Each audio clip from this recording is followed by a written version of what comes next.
বিসমিল্লাহির রহমানির রহিম। CSL training এর পক্ষ থেকে সবাইকে স্বাগতম। আজকে যে টপিকসটা নিয়ে আমরা ডিসকাস করব সেটা হলো আমাদের লিনাক্স সার্ভার এবং নেটওয়ার্ক অ্যাডমিনিস্ট্রেশন পার্ট, অর্থাৎ আরইসি পার্টের লেসন 09 এর পার্ট 7 নিয়ে আলাপ করব আর কি। আজকের ভিডিওতে আমরা যেটা দেখব সেটা হচ্ছে কিভাবে HTTPS বা SSL অথবা TLS বেস ওয়েব সার্ভার কিভাবে কনফিগার করা হয়, এটা আমি স্টেপ বাই স্টেপ দেখব। এর সাথে আমরা দেখব যে কিভাবে HTTP থেকে HTTPS এ আমরা রিডাইরেক্ট করতে পারি আর কি।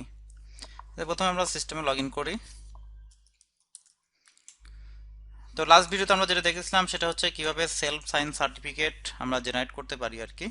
তো আমরা আমাদের সেলফ সাইন সার্টিফিকেটের লোকেশনে যে দেখতে পারি আর কি, সিডি পিসি পিকেআই টিএলএস সার্চ, অর্থাৎ এই লোকেশনে গেলে আমরা দেখতে পারবো যে আমাদের সেলফ সাইন সার্টিফিকেট। তো আমরা এলএল কমান্ড দিলে এখানে দেখতে পাচ্ছেন তিনটা ফাইল।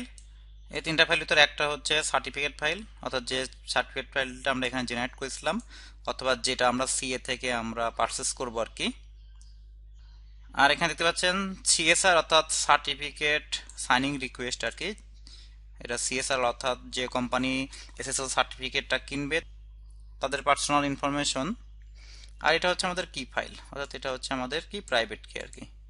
তো আমরা এই ফাইল তিনটা আমরা লাস্ট ভিডিওতে অর্থাৎ আমাদের লেসন 09 এর পার্ট 6 এ আমরা দেখেছিলাম যে এটা কিভাবে জেনারেট করে আর কি।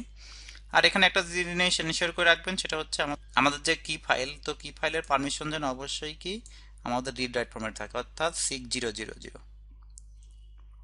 অর্থাৎ যদি কোনো সময় আমাদের পারমিশন ঠিক না থাকে তাহলে আমরা chmod আমরা 06000 এই পারমিশন কমান্ডে আমরা কিটা আমাদের জন্য যে কোনো ক্লায়েন্ট এটা রিড করতে পারে এই পারমিশন আমরা দিয়ে নেব আর কি। ওকে, তাহলে আমরা দেখলাম যে এখানে আমাদের সার্টিফিকেট সিএসআর ফাইল এবং কি ফাইল আছে। এখন যেটা করব সেটা হলো আমাদের প্যাকেজ ইনস্টল করব আর কি।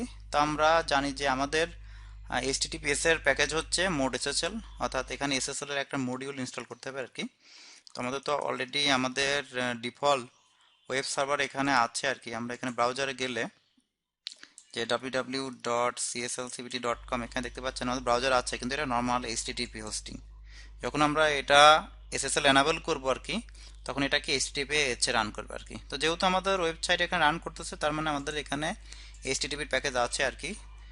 তো এখন যেটা লাগবে সেটা হচ্ছে আমাদের SSL মডিউল লাগবে আর কি। তো আমরা yum install mod SSL mod underscore SSL এই কমান্ডটা দিয়ে ইনস্টল করব আর কি। এখানে দেখতে পাচ্ছেন যে অ্যাপাচির SSL মডিউল প্যাকেজটা ইনস্টল করলাম। এখন আমরা এটা করব হচ্ছে সেটা হচ্ছে আমাদের এই কনফিগারেশন ফাইল ওপেন করব। তো বাই ডিফল্ট আমাদের অ্যাপাচি ডিফল্ট কনফিগারেশন ফাইল থাকে etc http আন্ডারে conf, অর্থাৎ এটার আন্ডারে গেলে দেখতে পাচ্ছেন http.conf, অর্থাৎ এটা হচ্ছে নর্মাল ওয়েবসাইটের কনফিগারেশন ফাইল। তো আমাদের অ্যাপাচি https বা SSL এর কনফিগারেশন ফাইল হচ্ছে আলাদা লোকেশনে cd etc httpd conf.d এই ডিরেক্টরির ভিতরে, অর্থাৎ এখানে conf এটা হচ্ছে conf.d ডিরেক্টরি। এলএস দিলে এখানে দেখতে পারবেন যে এখানে আমাদের ssl.conf একটা স্যাম্পল ফাইল আছে। তো আমরা এই ফাইলটাকে নিয়ে কাজ করতে পারি। তো আমরা এটাকে আমরা ব্যাকআপ করে নিতে পারি cp ssl.conf ssl.backup। আমরা এখানে একটা ফাইল ব্যাকআপ রাখলাম যাতে আমরা ভবিষ্যতে আমরা যদি ভার্চুয়াল হোস্টিং SSL করি তো তখন আমরা ব্যাকআপ ফাইল থেকে আমরা কপি করব। তো এখন আমরা এই ফাইলটা নিয়ে কাজ করতে পারি।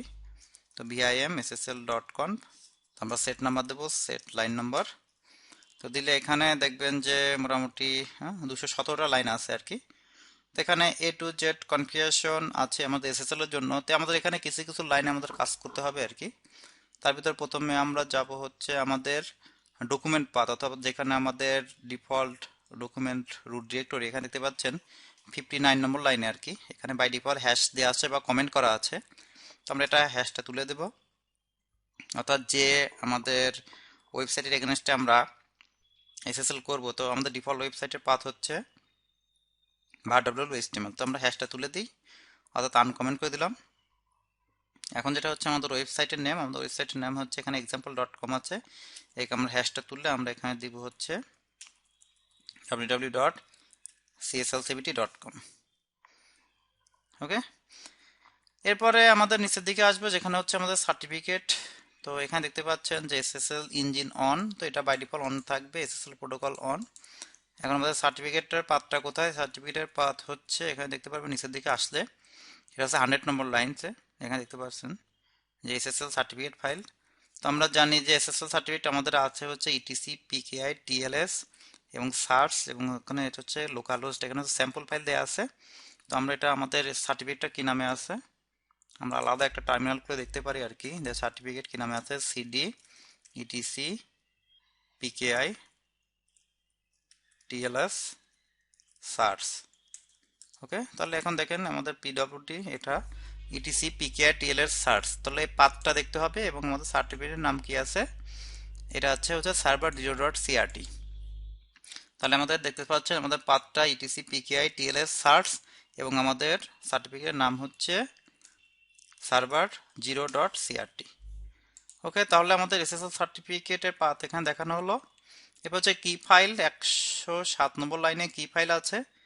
তো কিউ ফাইলে দেখেন এখানে কিন্তু একটা ডিফারেন্স আপনি পাবেন, সেটা হচ্ছে ইটিসি পিকেআই টিএলএস এখানে প্রাইভেট, কিন্তু আমাদের পাথ কিন্তু দেখেন ইটিসি পিকেআই টিএলএস সার্চ, তাহলে আমাদের কিন্তু এই এক্সাক্ট পাথটা আমাকে কি দিতে হবে আর কি। তাহলে টিএলএস সার্চ আর এখানে আমাদের যে ফাইলটা সেটা হচ্ছে সার্ভার 0.কি, সার্ভার 0.কি। ওকে, তাহলে আমাদের সার্টিফিকেট ফাইল দিলাম এবং কি ফাইল দিলাম, তাহলে আমাদের মোটামুটি এখানকার কাজ শেষ। ওকে, তাহলে আমরা একমাত্র আজকে করতেছি হচ্ছে এটা সিঙ্গেল হোস্টের জন্য আর কি।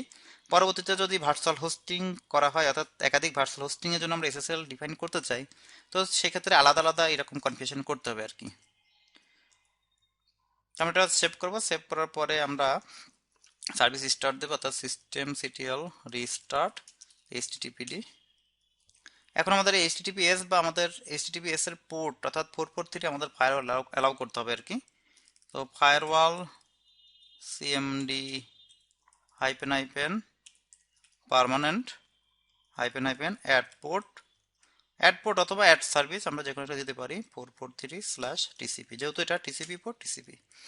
এবার firewall CMD hyphen hyphen reload.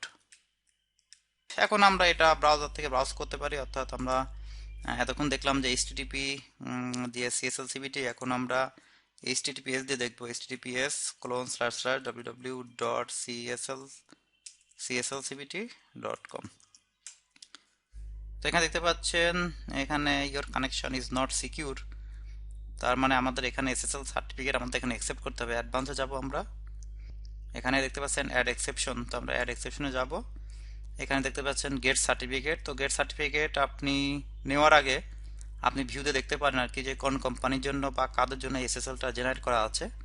এখানে দেখতে পাচ্ছেন যে কোম্পানির নাম CSLCBT, organisation CSLCBT, organisation unit, তারপর হচ্ছে ইস্যু ডেট, এখানে দেখতে পাচ্ছেন যে আমাদের কবে এটা ইস্যু করা হয়েছে এবং এক্সপায়ার ডেট আর কি।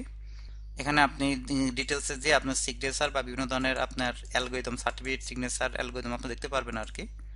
তো সবকিছু ঠিক থাকলে আমরা কি করতে পারি, এটা গেট দিতে পারি এবং কি কনফার্ম সিকিউরিটি এক্সেপশন দিলে এখন এখানে দেখতে পারবেন যে এখানে একটা লক আসছে আর কি, অর্থাৎ এটা আমার কি এখন HTTPS বেস সাইট। আমরা এই লকের উপর ক্লিক করে আমরা এখানে দেখতে পারবেন সিকিউর কানেকশন, এখানে ডিটেলসে গেলে মোর ইনফরমেশন গেলে আপনি কোম্পানির যাবতীয় ইনফরমেশন বা আপনার details certificate related details information আপনি পাবেন আর কি। ওকে, তাহলে আমরা এখন যেটা দেখলাম সেটা হলো যে কিভাবে এসএসএল সার্টিফিকেট আমরা এনাবেল করতে পারি আমাদের ওয়েব সার্ভারে এবং আমরা কিভাবে সেটা আমরা ইউজ করতে পারি আর কি। ওকে, তাহলে আজকে আমরা যেটা দেখলাম সেটা হলো যে কিভাবে আমরা আমাদের HTTP সার্ভারের পাশাপাশি আমরা HTTPS সার্ভার আমরা ব্যবহার করতে পারি আর কি। তো আজকের ভিডিওতে আমরা শেষ পর্যায়ে চলে এসেছি। পরবর্তী ভিডিওতে আমরা আমাদের HTTP সার্ভারের আরো অ্যাডভান্স কনফিগারেশন, অর্থাৎ আমাদের ভার্চুয়াল হোস্টিং এবং পোর্ট রিডাইরেক্ট, অর্থাৎ HTTP থেকে HTTPS রিডাইরেক্ট, এই জিনিসগুলো নিয়ে আলাপ করবো আর কি। তো CSL ট্রেনিং এর পক্ষ থেকে সবাইকে ধন্যবাদ। আল্লাহ হাফেজ।